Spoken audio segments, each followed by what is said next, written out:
Today's Daf Yomi dedicated to a Yeshua for all of Am Yisrael, for Hatzalah, for all those who are in captivity, for Geula Shlema, for our Chayalim. So on today's Daf Yomi, the Gemara is continuing on the bottom of Bava Kamma, around 6 lines from the bottom, with a conversation that the Gemara had starting yesterday. The Gemara says that there's a pasuk that says that if a man's animal does damage to somebody else's field, his property, Meitav Sadeo, Meitav Karmo Yishalim, he has to pay for the best of his field and the best of his vineyard. So there's a dispute about that between Rabbi Yishmael and Rabbi Akiva. Rabbi Yishmael says from the best field and the best of the property of the Nizak, of the one who was damaged, that's where you have to pay the equivalent of that field. Whereas Rabbi Akiva says, Oba Kosov El Igvos Lenizakim Min Ha'idis. Rabbi Akiva says, no, the pasuk is only coming to tell us that you collect from the best of the properties, Igvos Lenizakim, that you collect the damages from the best of the properties. And Kavachomer Lahektish means that Gemara initially understands dispute is about Rabbi Akiva understanding that you collect from the Mazik's best property and the discrete circumstance, and Rabbi Yishmael saying you collect from the Nizak, from the one who was damaged. So then Rabbi Akiva had said that the pasuk is also telling us to collect from the Edis, and for sure for Hektish. So our Gemara on the bottom of Bava Kamma, 6 lines from the bottom, says, I don't understand. Rabbi Akiva Omer Labas Kosav Elagvos when he's Zakim in Aidis, the Kavachomer Lahektish, my Kavachomer Lahektish. What does it mean when it says Kavachomer for Hektish? What does it mean? How much more so for Hektish? If you want to say the Nagach, we're on the bottom of 6b. 6b. Yeah, if you bring it to me, I'll show you exactly where. If you want to say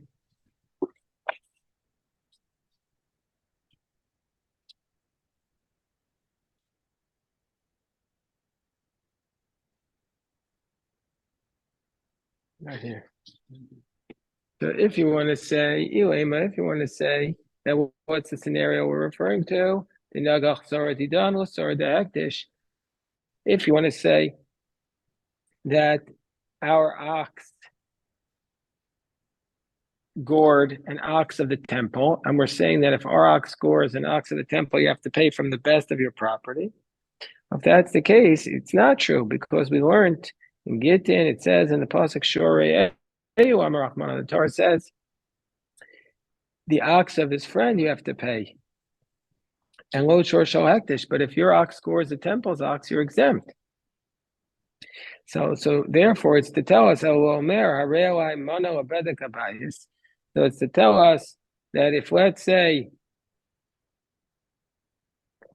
the following scenario, if a person says, I have to give $100 to the Bedek Abayis, let's say he says, I'm giving money to the temple, the Asi gives the treasurer of the temple could come and collect from the best of your properties. So Gemara says, but why? If that's what you want to make your suggestion, such a person who owes a temple money, well, yeah, he's like a creditor. He's like somebody who owes somebody else money.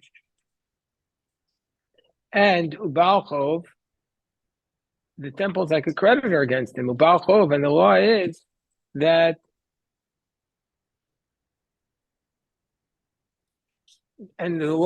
on top of 7a, that the Baal Chov only collects from the Beinonis. The Baal Chov, the creditors, can only collect from the Class B, from the average properties, not from Class A, not from Class C. And if you want to say, well, Rabbi Akiva's in the position that creditor can also collect from the Class A properties, we have a different problem. Equal mifrach, we can say that in this case, you can't make a kavachomer to hektish, because malabachov sheken yafa kolchov benezikin. The creditors have an advantage over hektish, that if you damage the ox of the temple, you don't have to pay. But if you damage the ox of a regular person, you do have to pay. So you can't make a kavachomer to hektish. So malabachov sheken yafa kolchov benezikin tomer behektish. Shahora kochel b'muzikin. Are you going to be able to say this by hektish, where he has less? He's not as severe as regular damages. So therefore, the Gemara says, okay, well, Olam, what we're talking about here is the Nagach Sora Didan Masora Daktish. Now, the scenario we're referring to is where our ox gored the ox of the temple with a Kakashach. And if you want to say Kavachomer Hektish, that for sure the ox, then you have to pay the temple out of the best of your properties. But it doesn't work because we said that the temple, you don't even have to pay the temple property. So the you don't have to pay the temple's ox. Rabbi Kiva several like Rabbi Shimon ben Asya. Rabbi Kiva holds that's not the case because he holds like Rabbi Shimon ben Asya, who taught the time you were going to the price. Rabbi Shimon ben Asya taught shor shel hektish, that if you have an ox that belongs to the hektish, shenagach shor shel hedjot, that gores a regular person's ox, potter. Under those circumstances, Rabbi Shimon ben Asya is the totally opposite position. He says if the temple gores you, then the temple is exempt. But shor shel hedjot, but if a regular person's ox, shenagach shor shel hektish, gores a temple's ox, bein tam bein mu and mishalik nezik shoim. According to this, not only are you not exempt if you gore the temple's ox, but even if it's a first-time offense or it's a second-time offense where you're a tam, you still have to pay the full damages. So therefore, say Kal Chomer Hektish means to say, even though he holds like since he holds like Reb Shimon ben Asya, for sure you have to pay the hektish from the best of your property. But the Gemara says, well, if that's the case, we have a different problem. Rabbi Shmuel, Rabbi Akiva, how do we know that we had said on the bottom of Bava Kamma that they were arguing about a case might be Edis to Nizik Viziboris to Mazik Puigi? How do we know that they were arguing about a case where the best of the property of the one who was damaged, the Nizak, is equivalent to the worst of the property of the Mazik? And Rabbi Akiva says that under those circumstances, that we had said there, do you collect from the Nizak's property, which is what Rabbi Shmuel said, or from the Mazik's Edis, which is what Rabbi Akiva said? So, hold on one second.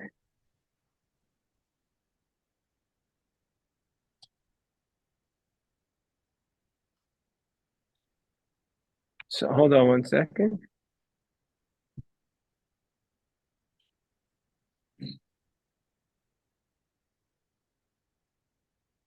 So that's what we said that they were arguing about. So under those circumstances, hold on, I'm just looking back to make sure I said it exactly right. So therefore, we're going to say under those circumstances, why would we say? Hold on. Why would we say Dilma Koyama? Maybe everybody's actually saying Bidinizak Sheminan. Maybe everybody is saying that we evaluate on the basis of the edis of the Nizak. Even Rabbi Akiva, maybe they were only arguing about the dispute between Rabbi Shimon ben Asya and Rabbi Akiva, meaning to say the Rabbi Shimon ben Asya and the Rabban. Maybe that's all they're arguing about. Rabbi Akiva Savak, Rabbi Shimon ben Asya. Rabbi Akiva holds like Rabbi Shimon ben Asya that the mazik has to pay the hektish, and Rabbi Shmuel Savak Rabbanan, and Rabbi Shmuel holds like the Rabbanan that you don't have to pay the hektish. Maybe that's a dispute in the pasuk of Meitav Sadeo Meitav Kamro Yishalem. The Gemara says no, we're not going to say that. Imkain my lo ba kosav. So first of all, there's three answers to this question. First is why the language of lo ba kosav that Rabbi Akiva says, that implies that they're arguing about the pasuk itself, that the pasuk is not going to teach us this, it's going to teach us something else. And so that teaches us that they're talking about also, that Rashi says, the implication of the words is that they're arguing also about a regular case, not a case of kachim. And number two, well, my kavachomer hektish. And the second case is why would we? The language of where Rabbi Akiva says it's kavachomer hektish. Well, since the from the case of the edis, which Rabbi Akiva is saying is referring to then if you would say according to you, he's referring to the nezek, and he's coming to teach us a leniency that the mazik can now pay from his ziboris. That's what the implication, according to Rabbi Akiva, is saying, according to the dispute from before. Then why would we say Kal v'chomer lahektish? Why would we say Kal v'chomer for hektish? You could pay from the mazik of the ziboris, because according to the conclusion of the Gemara that we said yesterday, Rabbi Akiva was saying that Rabbi Shmuel says you always collect from the edis, and Rabbi Akiva was saying, though, in a case where the edis of the nizak is equivalent to the ziboris of the mazik, you could collect from the ziboris. So, but then why would we say kal v'chomer hektish? Hektish is worse off. Hektish is a griusa have. So, according to this logic, Rabbi Akiva says hektish is stronger because he holds like Rabbi Shimon Manasseh. So we can't say that approach. And furthermore, v'od, we have an explicit brisa that says that they're arguing not just by hektish. Ha'amar Rav Ashi, Tanya Behed, we have explicit brisa. Meitav sadeh, meitav karmo yishalem. Pay from the best of their field, the base of their vineyard. Meitav sadeh shel nizak, meitav karmo shel meitav karmo shel nizak. Meitav sadeh shel nizak, meitav karmo shel nizak. Rabbi Shmuel says you pay from the best of the nizak's property. Rabbi Akiva says meitav sadeh shel mazik, meitav karmo shel mazik. That he's saying they pay from the best of the mazik. So we have explicit price, so that's what they're arguing about. So now the Gemara asks the fundamental question that Abaye asks the Rava. Ramilei Abaye Rava. So it says that you're supposed to pay from the best of the field. According to Rabbi Yishmael, it's the best of the nizak. According to Rabbi Akiva, it's the best of the mazik. But that implies meitav in midiachrini lo. That implies you can only pay from the best of his property. But Tanya, but doesn't the Brisa say? It says in the pasuk Yashiv. It says in the pasuk Baal Bor Yishalem Kesef Yashiv Ba'alav. He will give him back. The word yashiv is extra, and that's to teach us Rabbo Shava Kesef Afilu Subin, that you could pay him with any equivalent of money, any currency, any commodity. You could pay him. You can even pay the guy back with brand if you damage him. You don't have to pay him with real estate. So if that's the case, why do we say mitav sadeh mitav karmo yishalem? You don't have to pay him with. You can pay him with whatever you want. So we have a contradictory source. So the Gemara gives a few answers. First answer: Lokasha kamidaito kambal karcho. If the mazik wants to come on his own, he didn't make him go take him to court and harass him and hire the lawyers and all that and wait online. Well, there's no lawyers, but other than that, there was no lawyers in the bezdin. But he didn't make him go through the hassle. Then he could pay him however he wants. But once he goes to the court, he has to pay from the best of his property. That's the first answer. So that's the first answer, the Gemara answer. So Amar Ua B'rei Rav Eli Deikanami. Indeed, we can infer this because it says Yishalem, which implies Baal Karcho, if he's paying against his will. Amar Abaye. Abaye said, no, that's not what the pasuk means. Miksiv Yeshulam. It doesn't say if he's forced to pay. Yishalem Ksiv Midai Tomashra. It means on his own. Even if he pays on his own, he has to pay for the best of his field. So answer number 2, El Abaye Kedemar, like we learned in the following brisa, the Tanya Aresh Ayul Batum. Sados Ukramim. Let's say you have these houses, these fields in the vineyards. Ve'eno motzel mochron. Okay, let me just stop and pause for a moment and tell everybody that there is a background law to this. The background law is that there are certain aspects of payments that are called matnos aniyim, gifts to the poor. That you're entitled to certain gifts to the poor if you're poor. How are you poor? If you have less than 200 zuz. If you have 199 zuz, then you're poor and you're entitled to it. The maiserani, the leket, the gleanings from the field. Then once you have 199, you can even get $1 million all at once, and you're entitled to it. But if you have more than 199, you can't get any gifts to the poor. So that's the background. So let's say a person is cash poor. He's got real estate. Let's say he has Arishayu Batim Sados Ukramim. Let's say he's got fields, houses, vineyards, Beino Motzel Machram, but he can't sell them. So then, since even though he's got a lot of money, he's not liquid. We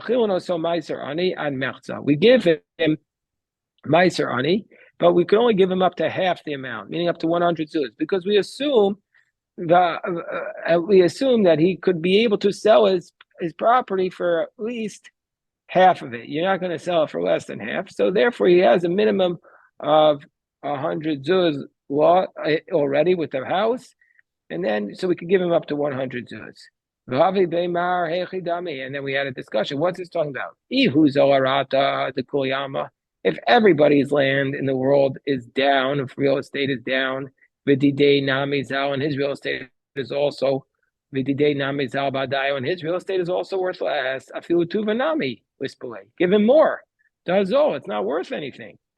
So therefore, does because does all the Kuliyamanami, because all the real estate is down, and so therefore he's like a poor man completely. Ella, if you want to say to Okir Arasa the Kuliyama Vidide, let's say you want to say to Okir Arasa the Kuliyama that all the land in the marketplace is elevated. All the price of real estate is elevated, Vidide, but as it relates to him. His land is hard to sell. ID Da'al V'Nafik Azuze Zalara, because everybody knows he's hot to sell. Everybody knows he's got a fire under him. He's got to sell it. Therefore, people are trying to squeeze him in, give less. Well, therefore, on the top of Zainam Bays, I feel poor to Namilo display. Then you shouldn't even give him less than 100 zuz, because really his land is worth more than 200 zuz. So therefore, he's got money, so you can't give him the Matnos Anim on top of 7B. So therefore, we said, what's the case of his real estate? What's the case where you give him 100 zuz? We're talking about a case where the real estate price value fluctuates, whether it's the spring, and therefore, once it's the spring, you're ready to plow it and seed it, and it's a good time to get real estate. You don't have to sit on it. Then it's worth more. And in the fall, in the winter, where the crops have been harvested already, and it's just going to sit there. Rashi says, he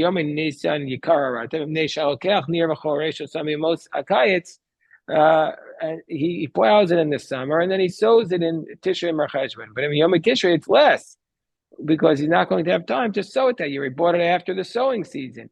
So therefore,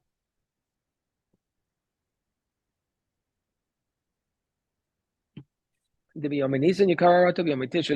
buy the land in the spring, it's ready to go. It's worth more. If you buy it in the winter, it's worth less. That everybody else can wait till Nisan and then sell it. But this guy, but since he needs the money desperately, he sells it like it is now, and he takes a loss.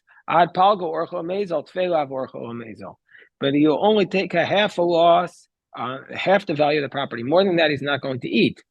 And so, if that's the case, why don't we say the same thing as with respect to damages? Do we say dine be'edis, that damages? We say that the nizak can collect from the best property. However, if we want to say Yashiv, if you want to say that the nizak says to the mazik, instead of me giving you edis, which I have to give you, havli.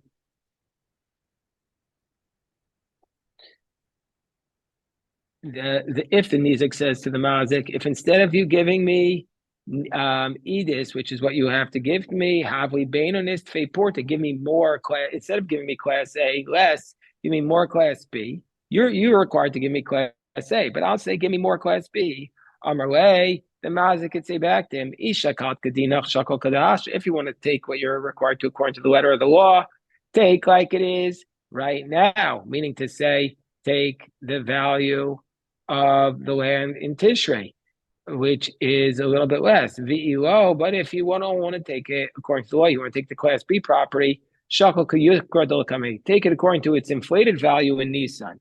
And so therefore, he says, maybe that's what we're learning out from the word Yashiv, to say, to include Bran, to tell us that you can't say that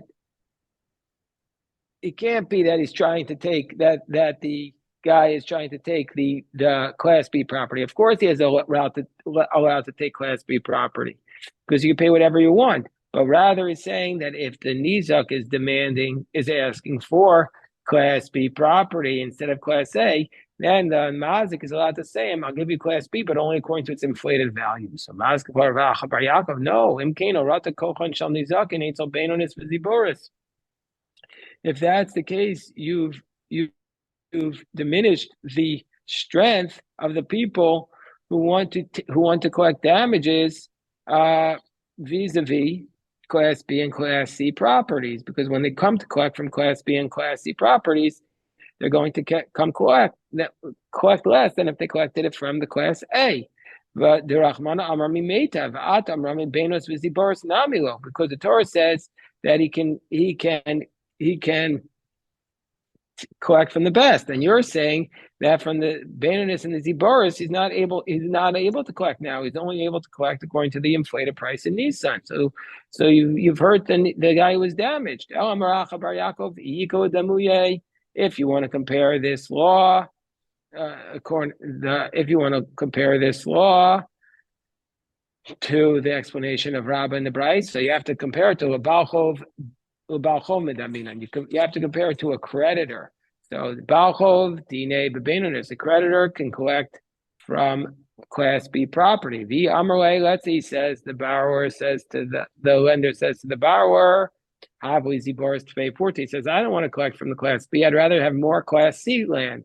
Amarle, the borrower could say back, Isha Kalt Kadinach, Shakol Kadahash. He said the borrower could say, listen, you're entitled to Class B. If you want to take Class C, if you want to take Class B, take like it is now. But if you want to take the Class C property, if you want to take more of it, below shakel kiyukar do kameh, collect it like it's going to be eventually, meaning to say by its inflated value.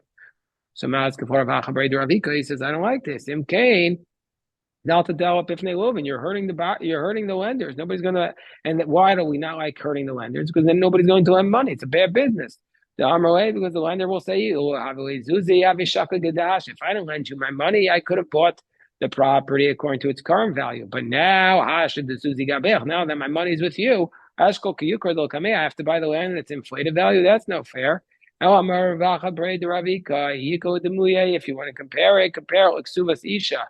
If you want to compare the explanation of if you want to compare a law to the explanation of Rabbah of the Brisa, means to say Rabbah is saying that this Brisa is referring to when Abai says it's like this explanation of the Brisa, which means to say his explanation of the case of the Zuzim, where the person was poor and he was collecting the money. And he was able to collect the money because he's saying it's for its inflated value. If you want to compare for that, you should compare it to the case of Ksuvas Isha Medaminan, compare it to the case of a woman who's coming to demand payment of her ksuva. The Ksuvas Isha Dina Biziboris, typically speaking, a woman who has a bond as her marriage, she has the right to collect the real estate from the husband's Class C property. But if she says to him, Havli Beinonis Batzir Porta, she says to him, give me a little bit less Class B property. Amar, he's able to say to her, if you want to take the money, take it from now. Vilo, but if you want to get to Class B, take it according to its inflated value. So that's the case of Rava. Rava's Brisa is not similar to the case of paying back damages, but it's similar to the case of collecting the ksuba. So therefore, Gemara says, Mikom Makom Kasha. So we still have the question, how to explain the contradiction. The one Brisa says, you have to pay from the best of the property. But the other Brisa says you can even pay with bran, with subin. So how do we explain this? So Rava gives an answer. I'm a Rava called the Yavwe Mimeitav relative way. So it means that whatever you pay from, you could pay from bran. You pay in toothpicks, but whatever you pay from has to be the best of that category. Mara says that can't be. If it says from the best of his field, it doesn't say the best of his toothpicks or the best of his brand. He explained the contradiction between the Brises as follows: Kol mili meitafu, meaning to say anything that is a movable object is considered to be the best. Why do we want it to be the best? Because it's easiest to sell. But something that's movable, you can always sell. So therefore, since it's a movable property, you could always sell. Bar me'ara, except for real estate. So real estate, you want to give them Class A property because it's easier to offload.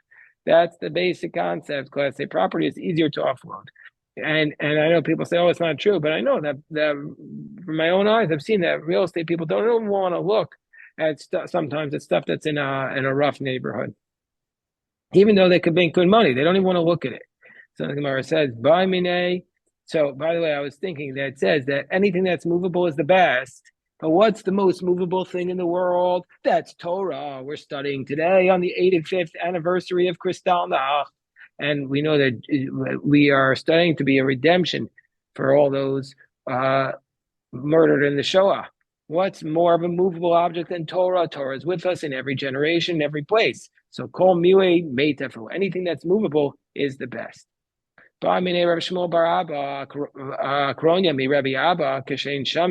So he says, so Reb Shmuel bar Abba of Hakronya comes and he asks Rabbi Abba, when the Beis Din comes to evaluate the land of the Mazik in order to collect for the Nizak from the best, and he has real estate that's worthy, he's got a lot of real estate, and some of it is equivalent to the best of the whole world, and then he has even better than that. When we look at his real estate, do we look at his real estate, what's the best he has, or do we look at it objectively, the best vis-a-vis the rest of the world? Is it his Class A properties or in his portfolio, or the Class A properties vis-a-vis the rest of the world? It's not a question according to Rabbi Shmuel, the Amar Bidin Nizak Shamina. He says we look at the properties of the Nizak, and of course we have to take the Maziks. So therefore it's obvious that the Mazik could give doesn't have to give his Class A, just has to give whatever's Class A of the Nizak, which is equivalent to the rest of the world. It's only a question. According to Rabbi Akiva says, does that mean?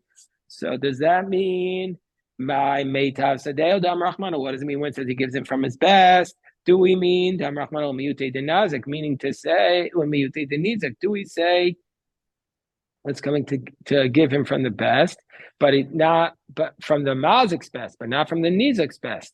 Oh, Delma miyute de amanami, or are we saying it's coming to exclude the rest of the world, meaning to say that he can't pay from the karka that's considered to him Class C. He has to give from his own portfolio's Class A.